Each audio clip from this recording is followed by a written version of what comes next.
Yep. computer. So, yep, welcome to Faith and Calm, part 18, I believe, maybe 19. I'm And going to interrupt you, Yaskol Shimon. Sure. If you could have your lovely wife turn the light off in the dining room because it yeah, looks the burning bush. sure this. Would you turn out the light in the dining room? Yeah. Looks like the burning beard, actually. It's coming through your beard. Oh, Thanks. let me The mute face is so red that too. my family doesn't get in everybody's way. Okay, so yeah, welcome to Faith and Calm part 18, I believe.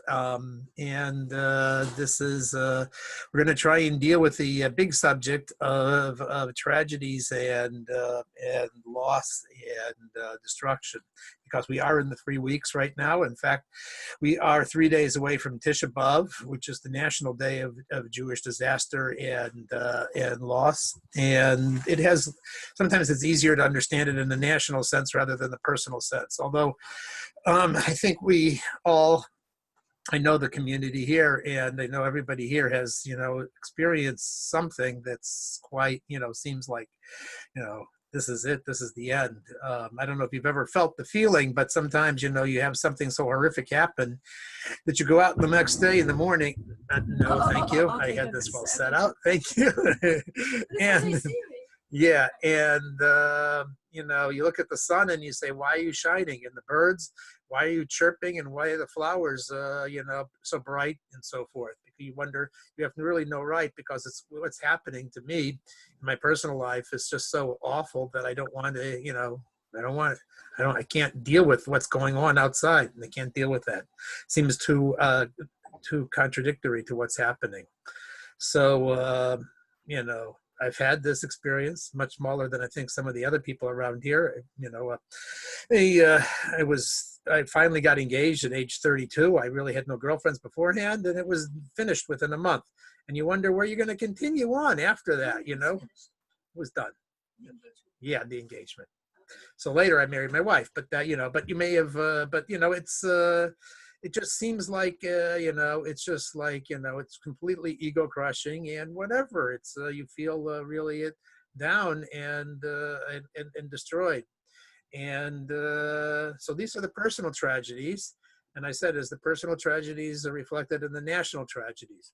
But to understand the national, my wife asked me, and I think I'm going to do it first. I'm going to give you a little tour. I'm going to play something different this week. I'm going to play tour guide about the temple and the temple a little bit, and we'll see if this works. I'm not going to do it every week like this, but maybe we'll give a little understanding of what it meant that the temple was destroyed, and how its rebuilding has good lessons for us personally. So we're going to try a little screen share here.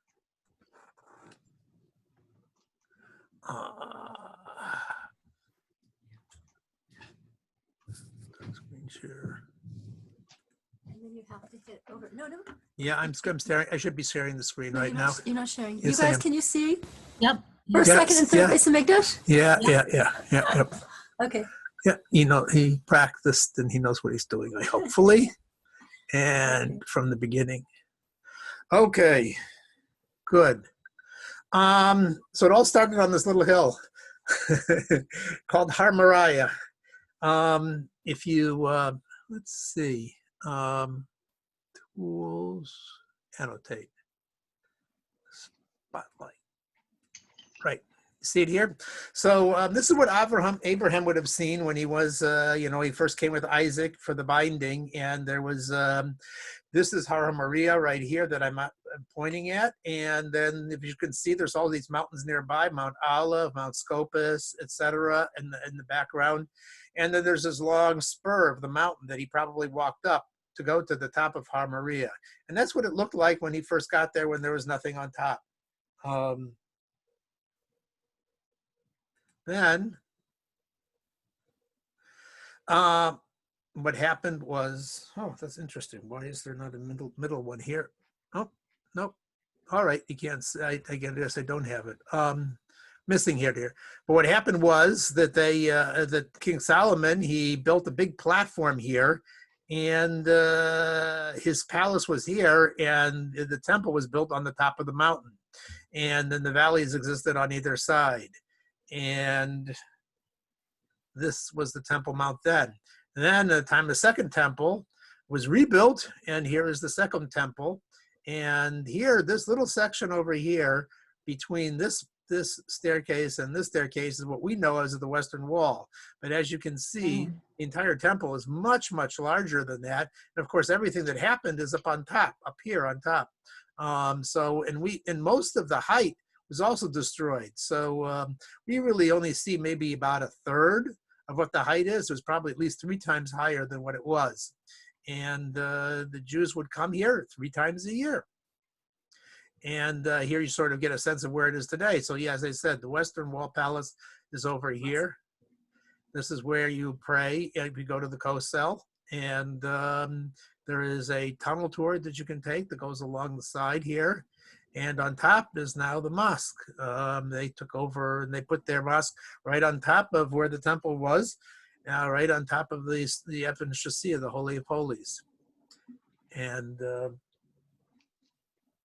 this is a nice little model that is in Israel. I saw that. You can see it from the side here. So here's where the temple was. And this whole area that everybody thinks about, this is the old city, the Jaffa Gate. And as you come in, and they call this the whole old city. But really, this is not the old city. What was the old city was this area here, which is the city of David. And you can take a tour of that right now today. And I'll take you a little tour of that. And this is where King David first made his city and his palace. And this is the way the Jews used to come walking in, and they would walk up this path, like I said, on the side of the mountain, all the way into the temple, into these gates, and then arrive on the top of the Har HaBayis. And here you see a side view of the same thing, with the temple over here, and then the city over here, and then you start here at the Shiloh pool, and you walk up this pathway. This is sort of a modern version of it, when you see the hills. And here you see it much better with, here's the temple on the top up above, and then the King David city, which is now, they're digging underneath it. Right now there's an Arab village sort of on top of here, and then this pathway that everybody would walk up to get to the temple. Sorry. And here is the path that you would walk. And in the Gemara and so forth, it talks about various discussions about, because it's a lot to walk. My wife walked it, and so forth, and it's a lot of steps down and a lot of steps up. And, she says, there's a big discussion of how old do you have to be to go to the temple, and Hillel describes carrying his kids on his shoulders so that they could go up to see the temple. And this is what it looks like now. You made it sound like I had a problem. I had no problem. We just kept going down, down, Down, down, down. down, down, down, down, down. I said, Esker Shimon, if we're going to have to go up, it's going to be amazing. But then we found out that there was a trolley. And they've just recently started opening this up. On top of here is a city, and below they found the original steps. They're all smooth worn, and they found gold coins from the time of the Hashmonaim. They found a gold earring probably from Queen Helena, who was mentioned in there. They found stamps and bullions that with names of people from the Bible, and they even found the bell, most likely from the golden bell, from the robe of the Kohen Gadol in one of these drainage ditches right underneath the stair. So underneath these steps, there's a waterway where the water used to flow down from the top when they would flush the temple. And they found a gold bell, which might have come from the Kohen Gadol. And so then you would walk all the way up here. You would go in through one of these gates. The Arabs. Where is he? And this is the south side of the temple. They block these off. You can't get in. But if you Oh my could get in, gosh. this is what Warren showed, what it looked like, because you would go in these tunnels and you would arrive up on top of the bayit, going up these steps. So there's tunnels and tunnels and tunnels underneath the temple. I'm not sure you understand that. Somebody did take a picture of what it looks like inside today. And then you would come up out of these entrances. You'd come over here. You'd come up the steps, you would come out of these entrances, and you would walk over here, and they would walk into the temple this way, going through this path. And that would be the general way that people came in. This is the women's section, Ezra's Nashim, but women could also come into the other section if they had to bring a carbon. I feel bad. I can't hear. 1 second. I'm sorry. Oh, can you mute? Sorry. Yeah, sure. You go to I can't really. participants. Participants. Oh my, she's getting a big heavy one. Yep, so what's going on in you guys in here? Sorry. You're lucky it's gas. Mute. Okay. Okay, good, thanks. Okay. Now, Okay. inside, yeah, this is like the first temple. There would be the menorahs and so forth. And then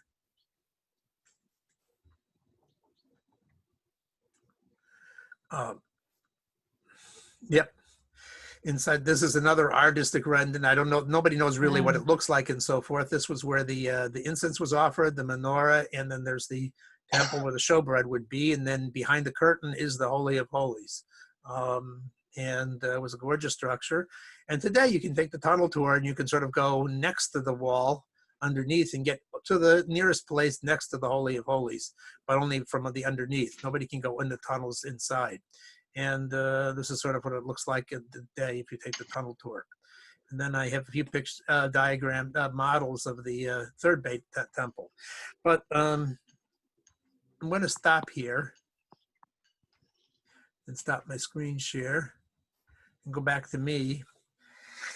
Now that I've given you sort of like the physical description of what the temple was, let me try and give you sort of a little bit about the meaning behind what the temple was. So the design of the temple and the offerings that were brought there and the service that the Jews did there and will do again in the future are meant to parallel and to make a mirror world of how things are in heaven, to make a connection between godliness and the physicality.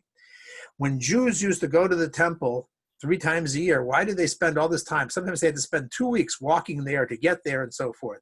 And it was because you would actually see how God is actually the engine and the control room of the entire world. It was clear and apparent. God's presence was there, and the world and godliness was one. And that harmony then reflected out into the whole rest of the world. And there were amazing things. I mean, when the temple was destroyed, it says in Gemara Sota that the food doesn't taste the same anymore. The richness of the dates, they lost their taste. Many different kinds of things that that we used to have that were much more rich. The meat was fit, the food was richer, everything was richer, everything had a texture. The physical world reflected the godliness of the world. And when the temple was destroyed, that was all, that harmony was destroyed. And that harmony is essential, because imagine, let's say that you were, you're Mozart. And instead of being born in a musical family, you were born in a family that was just into basketball all the time. You wouldn't know that you had this innate talent to be able to create music. So when we aren't in touch with our true self, we try and live out. And he may have felt of himself as a failure as a basketball star, but really he was a fantastic musician. And this is the internal version of the thing. Internally, we have spiritual powers and abilities, and they're not attuned, and they're not reflected, and they're not in harmony, and they're not synchronized with who we are physically, our physical place, who we are, our environment that we are, and so forth. And that harmony, I maintain, is really essential for feeling a healthy life. And when the temple was destroyed, it not only destroyed that in the general national society, but it also destroyed it on our personal level. And we've been in exile since then, facing a basic disconnect between our true selves and what the society around us tells us we're supposed to be struggling for and what we consider success. All right. I'm going to switch tracks just a little bit, and I hope you're following me. May I ask one quick question? Sure. Yes, go ahead. Or observation. I didn't realize that Mount Moriah, which is where Moshe died, is that right? No. Oh, no. That's where, I'm sorry, that's where the Akedah was. That's where the, is that where Abraham took Isaac to be That's where Abraham took sacrificed? Isaac. And the Rambam points out it's not just a random place. That is the place also where Noah brought his first offering after getting off of the ark. That is the place where Cain and Abel brought their offerings. And that is the place where Adam brought his first carbon. So that place is that place is a very special place, and that is why the temple was built there. That is the place where we receive atonement for our acts. And this is a historic place that for the time of Abraham had that degree of holiness associated with it, and that's why Well, the temple was built there. I didn't realize that they were that place was in Jerusalem, where Abraham had taken Isaac to be sacrificed. I didn't know it was right in Jerusalem. I thought it was elsewhere, The and heart of the I didn't world. realize that Mount Scopus is right near it.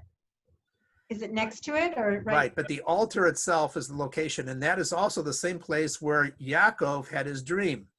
So when he was going to Aram, he it says that he stopped. He took a stone, and he took those stones and he put them under his head, and that stone became we call it the Evan Shasasiya, which is the foundation stone of the world, and that is where the Ark of the Tabernacles stood on.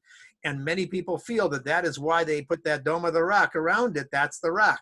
So that rock that you see is the foundation stone of the entire universe, and that is the stones that Yaakov slept on when he was going to when he was leaving Israel and going to Lavan to get married. Going there. Okay. Yep. And one more thing. What does it mean to be a foundation stone of the world?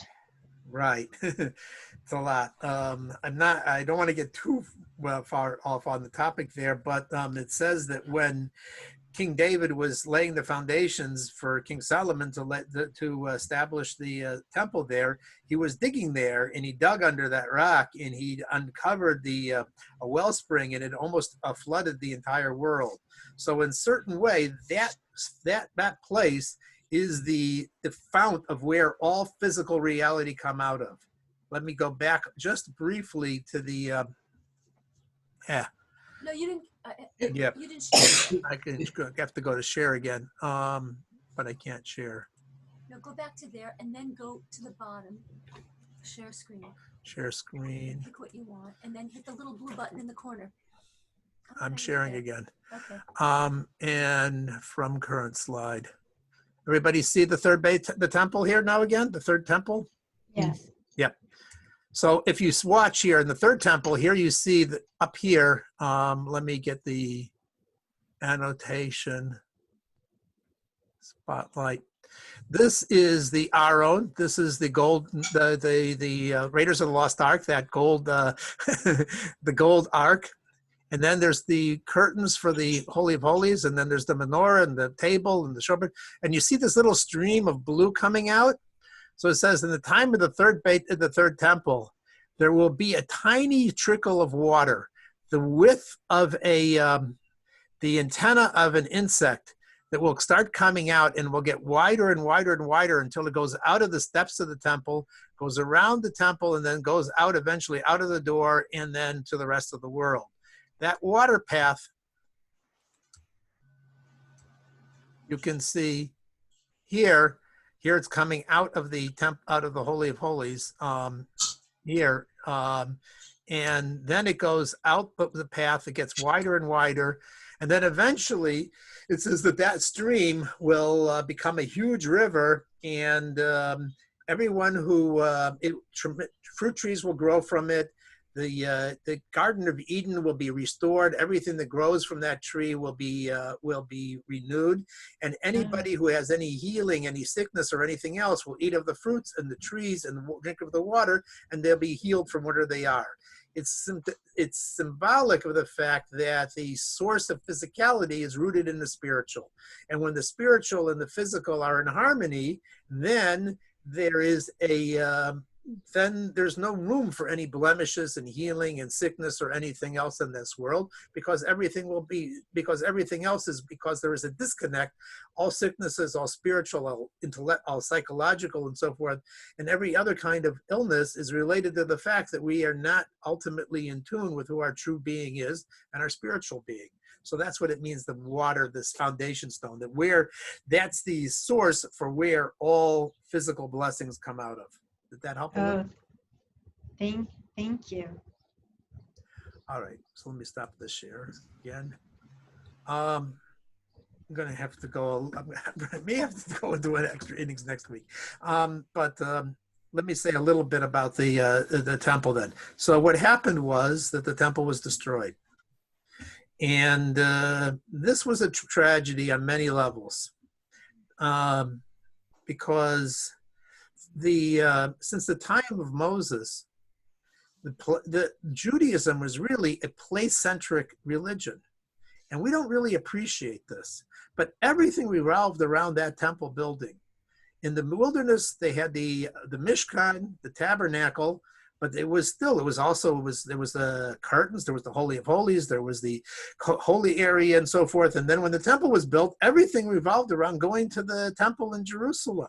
And most of the laws of Judaism, out of the 613 commandments, revolved around something about the temple and going there, bringing, when you were born, they'd bring an offering.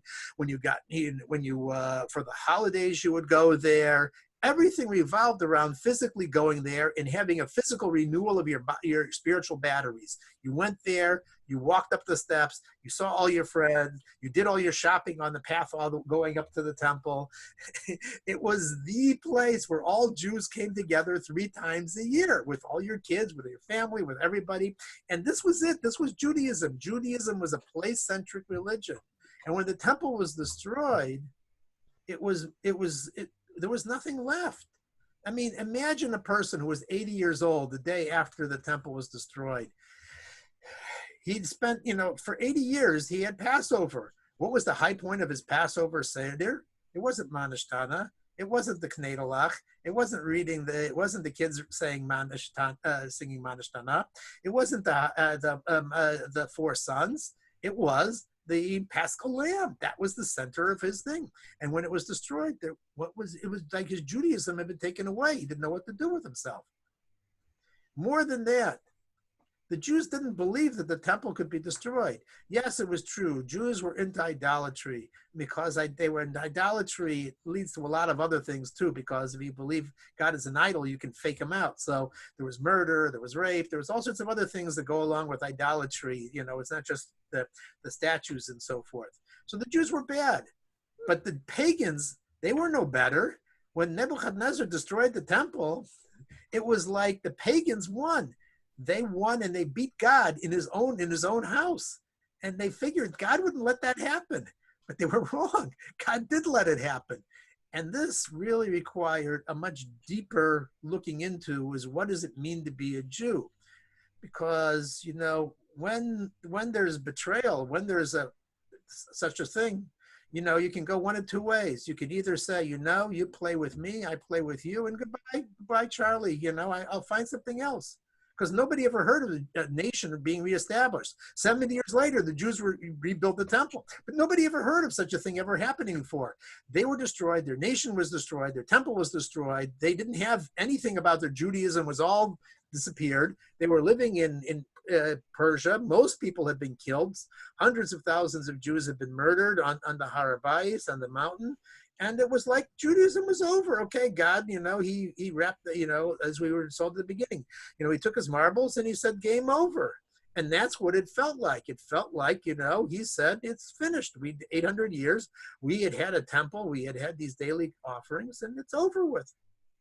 And many people, when things appear like it's the end, they take their marbles and they leave too. So this is where Jews had to find a much deeper connection to God. They had to reach in and find a deeper, truer thing, because it's. So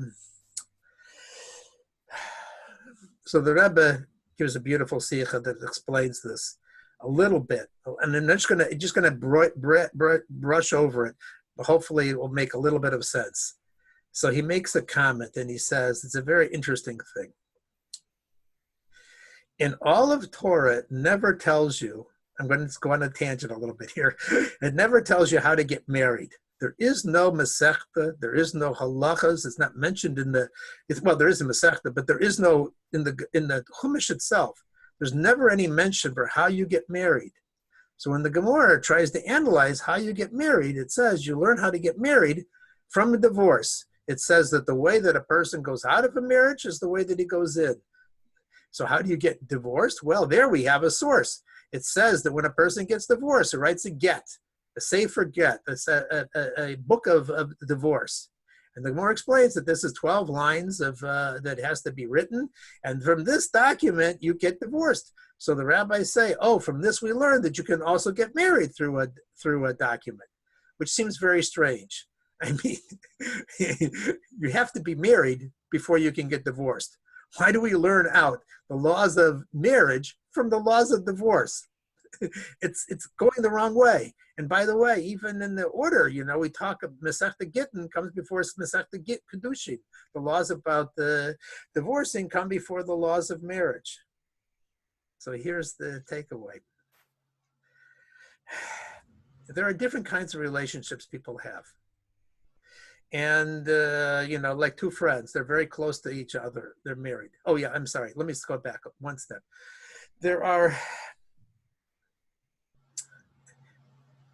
We really learn about how to get married from how to get divorced. Let me explain. There are two kinds of friends. There's the kind of friend that you're a friend when everything is fine. It's like a contract. You're good to me. I'm good to you. I like you. You like me. We're friends, and we're going to stay together. And then all of a sudden, you find out this friend does something terrible, and it hurts you badly, backstabs you, front stabs you, does something, betrays you, or something like that.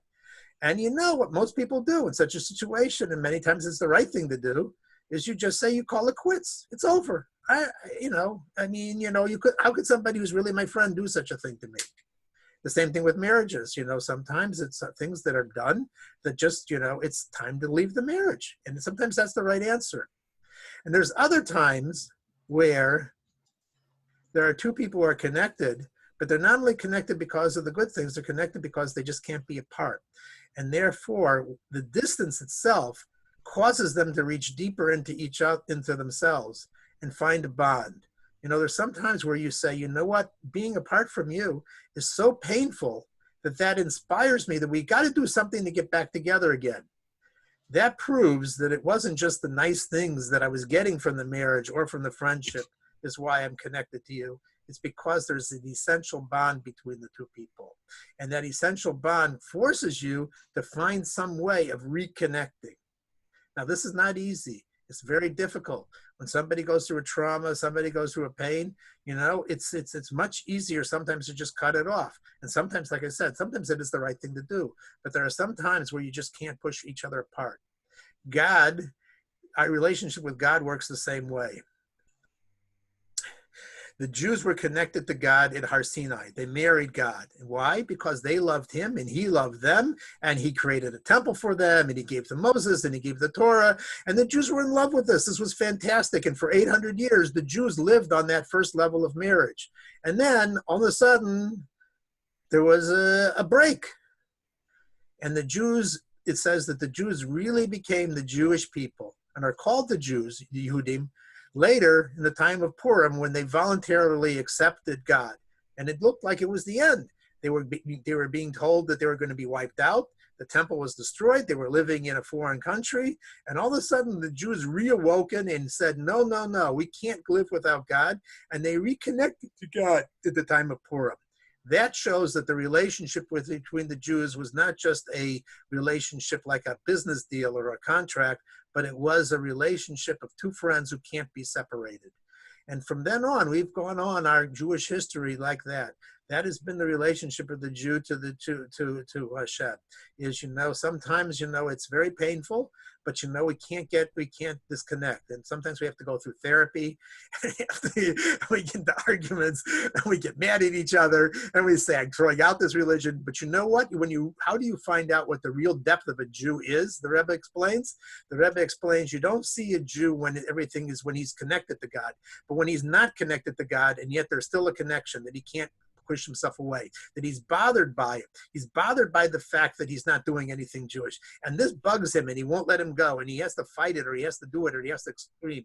So where do you see the real Jew? He says, where do you see that as a Jew? Some people say, even though he sins, that the line means even though he sins, he's still a Jew. The Rebbe explains, you actually see a Jew when he sins, because when he sins and he still feels a pain because he sinned, then he feels that connection and that bond. That proves that the relationship is not a business relationship, because business relationships, you tear up the contract. This guy violated the contract, therefore I violate my side of the contract, and we're done. And Judaism, until the time of the destruction of the temple, was a contract. And what Hasidus explains about what Jews are is, no, we're not just the business partners. It's not just he's good to us and we're good to him, and we do things and he gives us rewards back and forth. And we learned that from the temple. We learned that when the temple was destroyed, we said we have to get back together again. And this really shows the power of the Jewish people, the power of the connection, the power of the relationship. And does it answer the question? Does it answer the question of trauma? No, but this is how Jews have always dealt with it. Every time we see that it appears like there is some sort of form of destruction going on, there's some sort of trauma, there's some sort of failure, it's true. And on that level, there's real pain and there's real trauma and there's so forth. But the Jewish response has always been, okay, there's a Holocaust, and our response is going to be, we're going to do this better. And you know what? When you build out of darkness and you build where there is no light, then it's a deeper connection and it's a deeper power than you had when there was light. Because otherwise you could always say it's only because things are helping and making things good.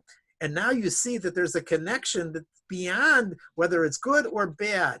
And that's the depth of the Jewish relationship with God, and that's the depth of the Jewish relation. That's the depth how Jews deal with trauma. They always say, you know what? It's the destruction of the temple. We're going to rebuild the temple. We're going to turn Tisha B'Av into a Yom Tov. And that's why we're told that Tisha B'Av eventually will be a Yom Tov. And on Tisha B'Av, Mashiach was born, because the seeds of rebuilding are already there when the temple was destroyed. Or another way to say this is that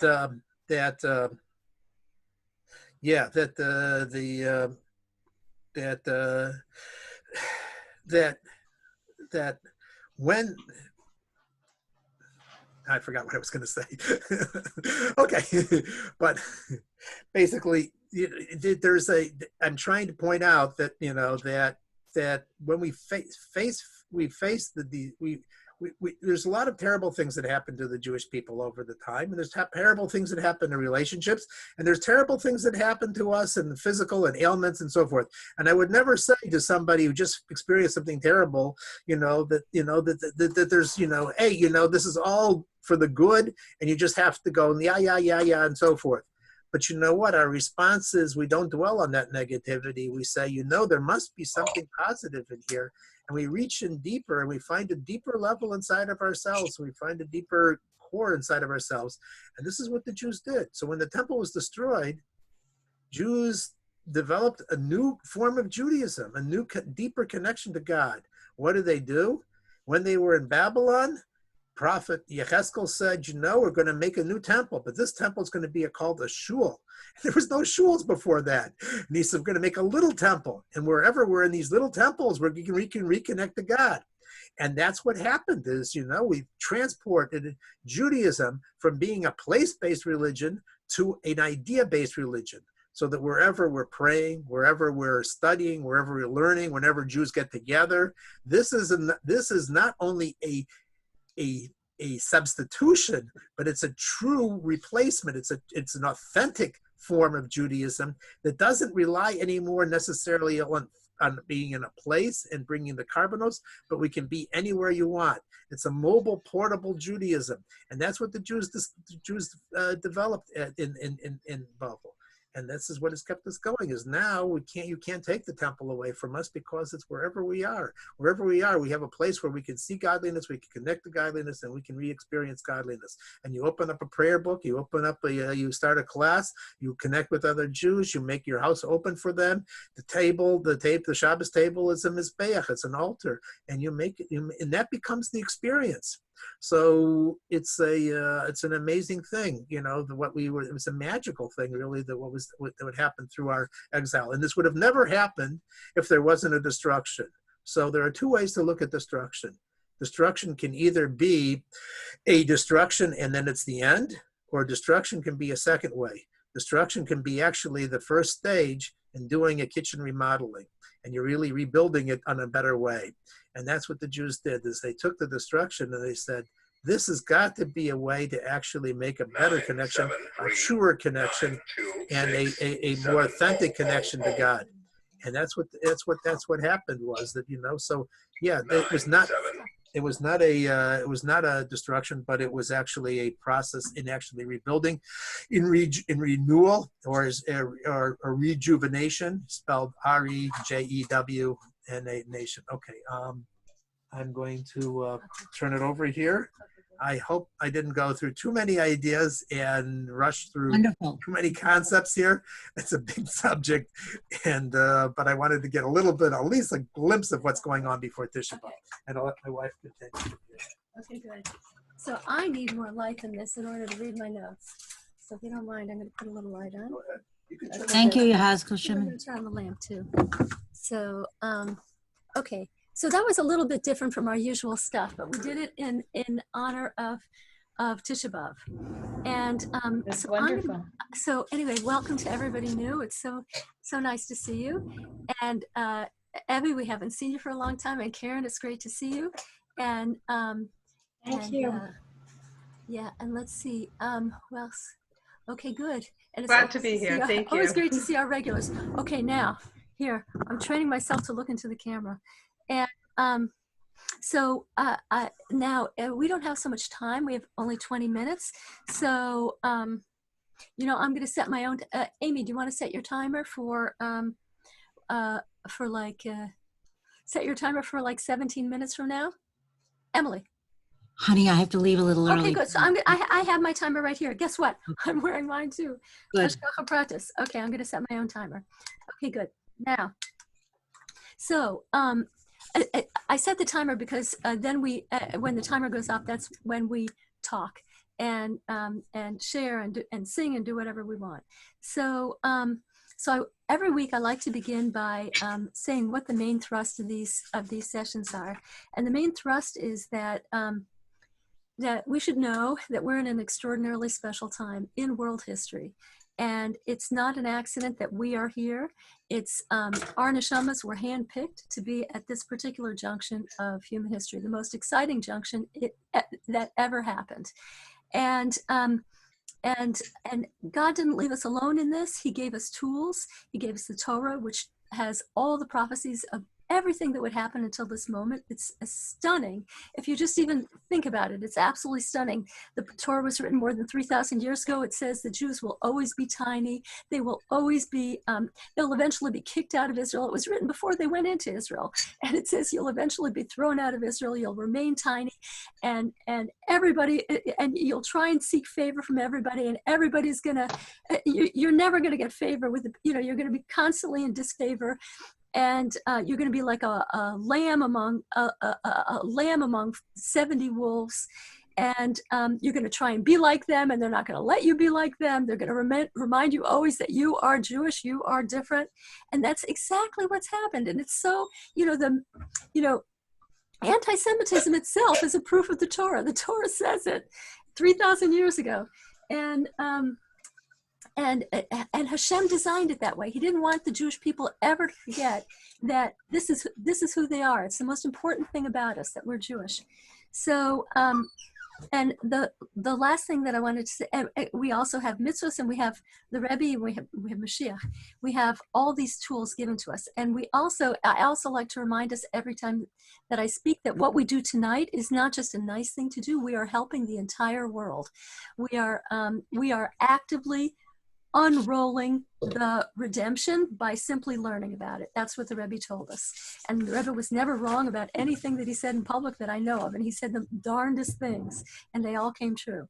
So anyway, I also like to say a tiny, I like to do a tiny review of what we did last week. And last week we were talking about, why can't Hashem just do it all himself? Why does he need us? Why can't Hashem just bring Mashiach? And we found out that Hashem designed the system so that he made himself, or she made herself, whatever you want to say, he made himself dependent on us. He made himself, he has the keys to the physical world, and we have the keys to the spiritual world. And by our filling the world with mitzvahs, by our saying, you can't hide from me, I know it's you, Hashem, by doing those things, we are transforming the world, and we are bringing Mashiach. So, okay, so now for this week. Shouldn't have had that thing I ate. Okay, good.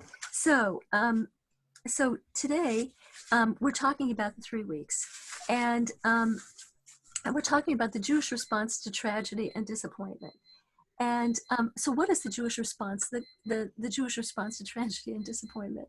The Jewish response is that we hate it. We hate tragedy. We hate disappointment. And but the question is, how do we handle it? Do we run away from life, or do we run towards life? Do we embrace life with everything that it brings us? Because we have a trust that something deeper is going on.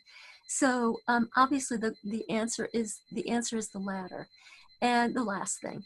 And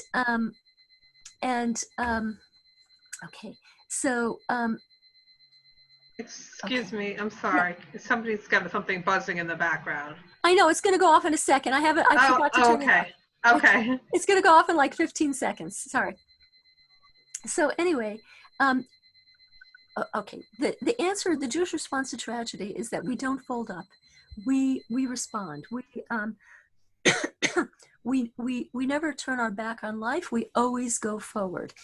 And take these 3 weeks that Yeheskel Shimon was speaking about, the time from the 17th of Tammuz until Tisha B'Av, which is this Thursday. It begins Wednesday night at sunset.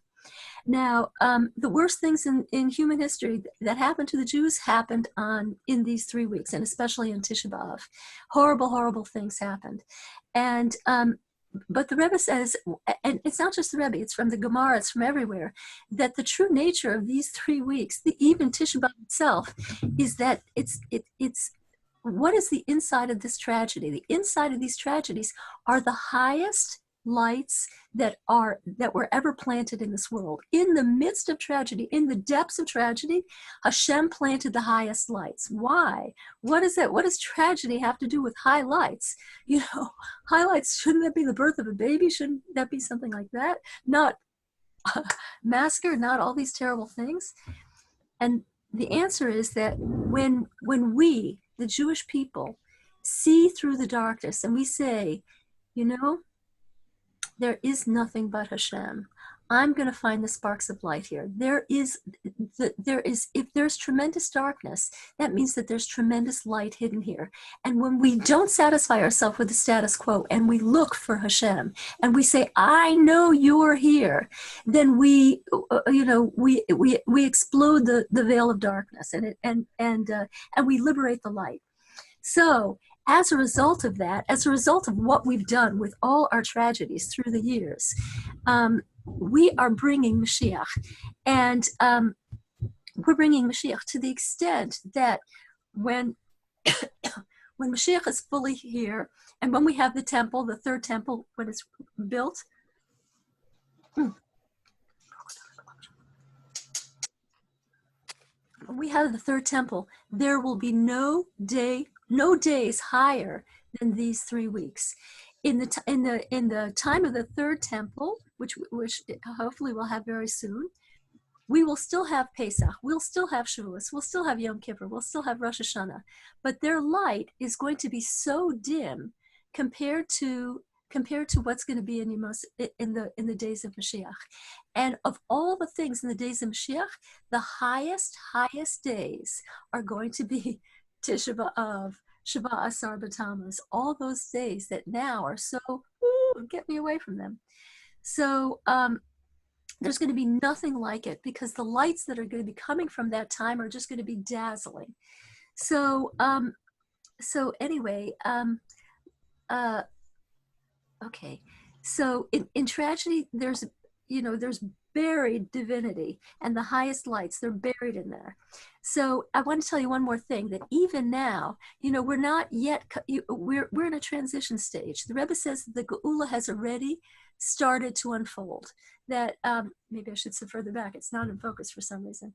That that the Geula has already started to unfold, and but even now, the character of these 3 weeks is changing. And I have to tell you that Tisha B'Av, this Thursday, don't waste it on something unimportant. If it's the most powerful day of the year, it's something to do something good with. I remember years ago, a Rebbetzin, oh golly, Rivki Slonim. She was writing a book on mikveh, an anthology on mikveh, or an anthology on Jewish women. That was her anthology on Jewish women, not the one on mikveh. And she asked me, she said, Shlomo Sudis, I have something to ask you, and you can say no. She said, you might be horrified, but I want you to write. And at that time, I was going through biggest throes of infertility. And she said, I want you to write an essay on infertility and spirituality. I said, yeah. She said, yeah. I said, okay, I'll think about it. Tisha B'Av in the afternoon. Hadn't thought about that essay before. I took out my pen. I started writing, and whoosh. It was one of the best, I think it's one of the best things I've written. And it's because it wasn't from me. It was like there's a power, especially in the afternoon of Tisha B'Av, there's a power to the time. It's a very, very special time. So that's my little piece of advice, not to waste this Thursday afternoon, to do something very good with it. So anyway, our position towards tragedy is that we don't run away. A Jew always runs towards life. They don't run away from life. And this was brought home to me like 5 years ago. He's not alive anymore. I had a spectacular cousin in Israel. His name was Yossi. And he was the oldest of all the cousins in the family. He was about 5-6 years older than me. I don't remember.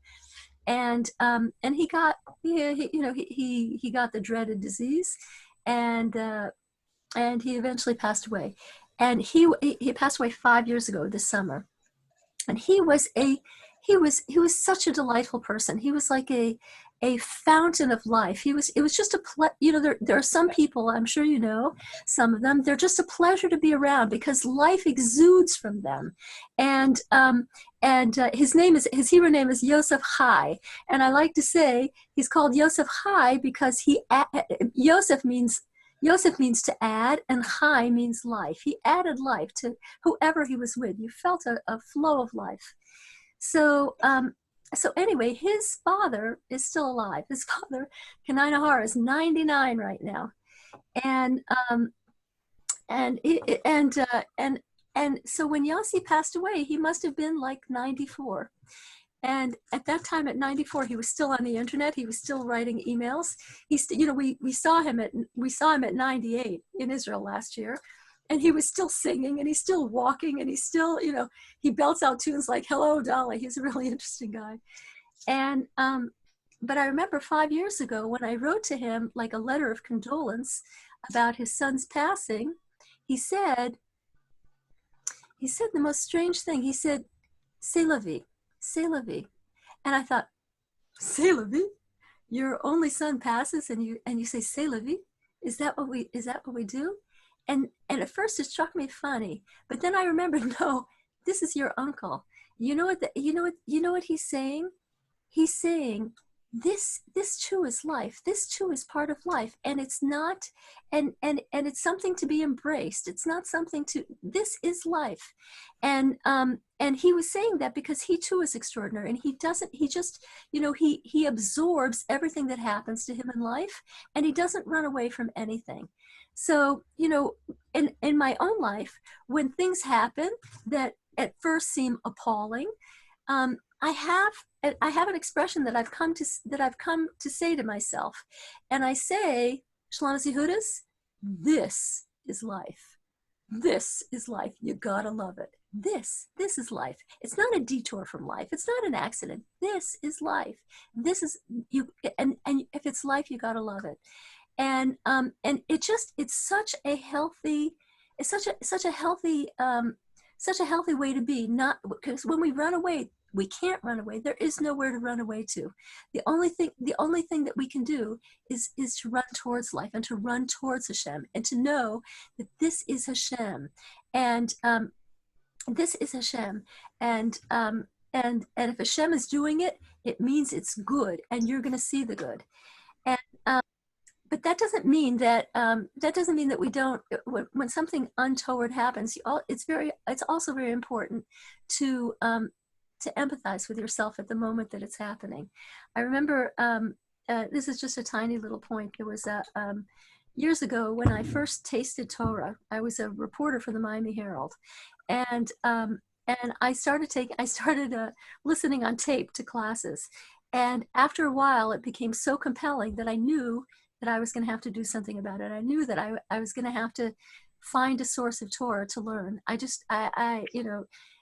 was living in a gorgeous apartment in Key West. I had my own apartment overlooking the ocean, a block from the ocean, nothing between me and the ocean, a spectacular blue-green sea awaited me.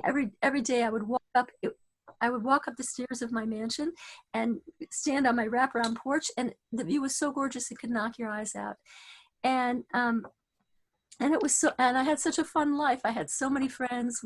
On Sundays we would go swamp stomping in Key West, and we'd try and find some place that nobody had ever been, and we would hike for 7 hours through butterflies and swamps, and it was amazing. But even so, none of that could compare to Torah. It just couldn't. People would give their eye tooth for the life that I had in Key West. In the secular world, it would be considered the pinnacle of life. Nothing better. Couldn't imagine anything better. But after tasting Torah, I knew that there was much more. I knew there was more to life than this. And I was wondering, what am I going to do? How am I going to? I can't learn Torah in Key West. There's no rabbi, no shul, no nothing. Well, there was a shul, but it wasn't really much of something. And so in desperation, I decided, okay, I'm going to tell the Herald that I have to take a 6-month leave of absence, and I have to go to Israel. And I'm not going to tell them why. I'm going to tell them whatever. I'll do whatever I have to do. And they granted me the leave of absence. And then a few days later, my immediate superior comes on the line. She's got I forgot what her name was. Anyway, she has a deep Southern accent. She said, "Sorry, we're taking away the leave of absence. It's not going to happen." And she said, and I had a boss over her who was like ruthless character. And she said, "Fritz says you got one day." She says, "Fritz says y'all got 1 day to mope." And that's it. You have to go back to work. And it was a tragedy for me because I was derailed from my desire. I had the whole thing planned out. I got permission, and then they took it away from me. But I think that little thing that she said is a very nice philosophy for life too. She says, y'all got 1 day to mope, and then you got to move on. And so when something bad happens, you have to take those few minutes and sit with yourself, and you have to say, that hurt, didn't it? Yeah, it did hurt. And talk to yourself like you talk to a little kid, and acknowledge the pain.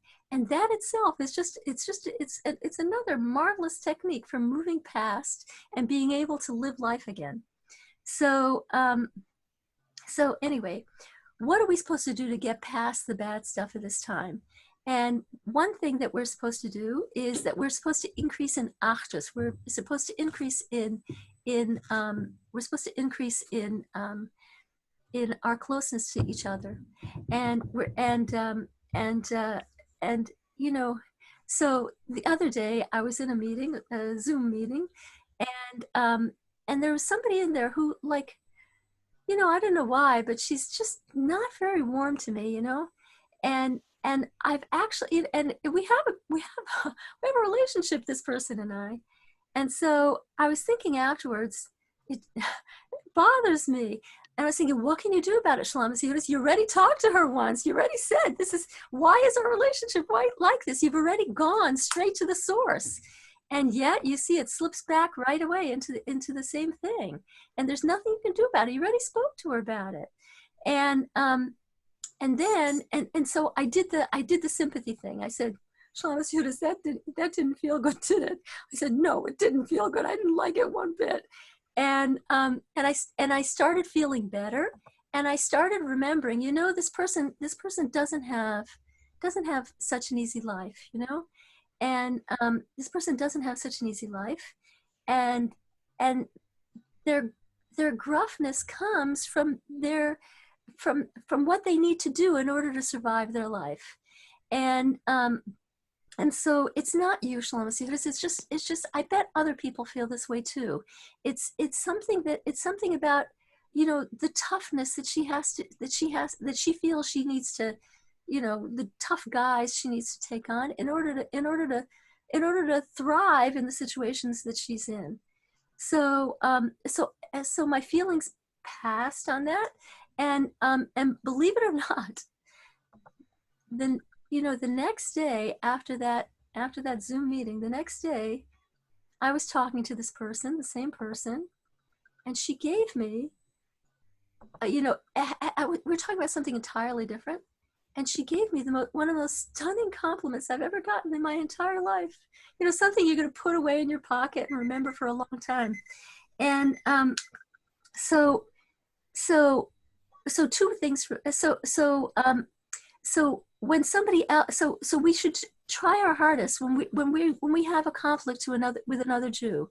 We should do what we can to resolve it, and we should give them the benefit of the doubt. Pay attention to our own hurt feelings and be our own therapist.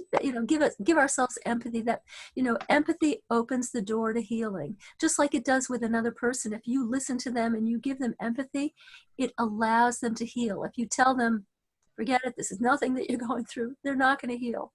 So also with ourselves, empathy opens the door to healing. So anyway, okay, so we have reached the end of our class this time, and I want to remind you that candlelighting this week, that's one of our opportunities for greatness. It's 7:47 in Brighton, and that's candlelighting time. And I want to tell you that I don't know about you, but in that technique for faith and calm that we've been discussing in the past few weeks, the technique of what the Rebbe calls being a panimi, that means when you're doing something, you're not thinking about anything else. You're there in thought, speech, and deed, and you're nowhere else. I've been using it steadily throughout these 2 weeks, and I highly recommend it. It's just like, when you're, whatever you're doing, it's hard to do it all day long, but pick a few things and say, right now I'm davening. That's all. Nothing else exists. What this one thinks doesn't exist. This tragedy doesn't exist. This time pressure doesn't exist. Nothing exists. I'm giving it this time, and this time is its. It belongs to it. So anyway, does anybody have any questions or things they want to say? I do, Shalamis. It's Molly. I have one question. Yes. Which is that Yechezkel Shimon said something about the Mashiach was born on Tisha B'Av. Yeah. Was the Rebbe born on Tisha B'Av? The Rebbe was not born on Tisha B'Av, but it's not certain that the spirit of Mashiach is born on Tisha B'Av, and the spirit the spirit of Mashiach is born on Tisha B'Av, and the Rebbe speaks a lot about it, and every year on Tisha B'Av, the spirit of Mashiach is born fresh again, whatever. So, good question. Thank you. Anybody else? Feel the need to apologize that my home is like a reality TV show at every given moment, even if I'm on mute. Thank you for bring that upstairs. I'd really appreciate it. I'm not talking about you, really, sort of. Get your brother to bring up the other laundry basket, please. Anyway, I just was feeling self-conscious after these 20 weeks, just to mention that. I apologize for all the craziness that goes on, even if I'm on mute. But it's not. I really appreciate the class so much. And it is incredibly calming, although it doesn't look like it. I was worried about you. I looked up there a couple times. Okay, good. This one needs and- to eat, that one screaming. I don't know. And I want to say that next week we'll return to our regular format of stories on faith and calm. But Hesselschman felt it, and I think that it was good. Hesselschman felt that it's important to give you an historical context of the time that we're going through, and I felt it was important to give you the knowledge that this particular time that we're going through, these 3 weeks, are it's like a what do you call it? It's like a tiny example of all of our history. All the bad stuff is going to be explained, and not only explained, but it's going to become gorgeous. So and we can see that that's true. You know, I want to. If nobody has something to say, I would like to say one. Dory has something to say. Oh, what? Sorry. Yes. Oh, I'm sorry. I have to unmute you. Sorry. Go ahead. You're muted. You're muting yourself. Okay, no. Okay, no. good. I just unmuted myself now. No, Okay. I just wanted to say thank you, and I wanted to say it was amazing what your husband did to get a little historical. I you have to know, tell you, he loves history. pictures, and He absolutely loves history. It's a strength of his. He loves it. it's great. He knows Yeah. a lot of stuff. And I'm Yeah. sorry that my background makes noise, but I'd rather be muted and Yeah. not even be in front of the screen than not Yes. to hear it all. So Yes. thanks so much. Yes. And I want to say that a lot of the yucky stuff in life, you know, I had my first Yucky? Rebbitzin, Mrs. Leah Cohen. She used to say, if you live long enough, you see that it all works out. and even the story that I told you about, Fitz says y'all got 1 day to mope.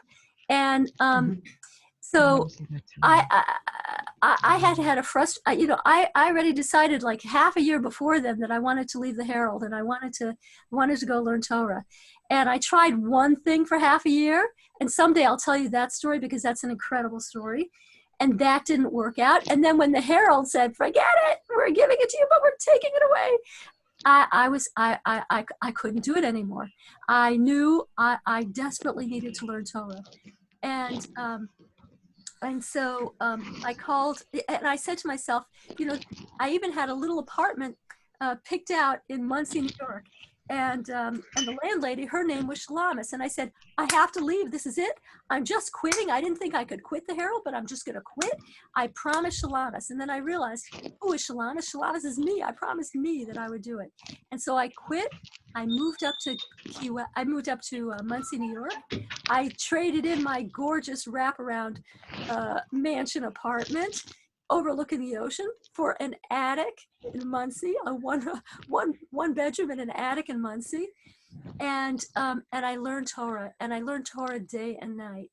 And after about 6 months, I saw that Hashem is brilliant. You know, I was so firm that I was not going to leave the Herald. I was going to leave the Herald to go to another, you know, to go to another newspaper job in New York where I could learn Torah, or to just take a leave of absence, but I was not going to quit. I was not going to do something like that. I'm an established professional. I can't do that. And Hashem showed me that, Shalamis Yehudis, I needed so much Torah learning in the beginning. I had so many questions. I was such a hard case to crack that if I had not had, I ended up learning Torah for like 1.5 years straight.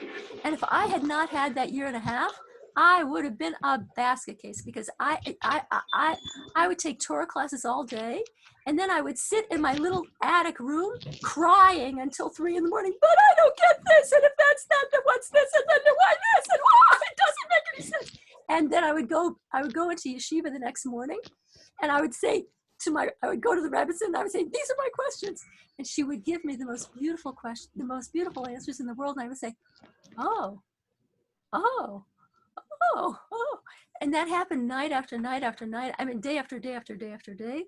And I saw that Hashem is brilliant, and he knows exactly who he's dealing with. And he knew that he had to give me those 2 frustrating experiences so that I said, forget it, I'm doing it, I'm quitting, I'm becoming a full-time student. Because had I done it my way, which would be to be a professional and take a couple of Torah classes a week, I would have been in misery for 10 years. This way it was Victor, you can't do this. I'm sorry. yeah. You Okay. can't do this. So anyway, I'm sorry. I have to put my foot down. okay, good. So anyway, you guys have, you know, I had, Amy, I want us to, we should make a Broadway play. We should make a song.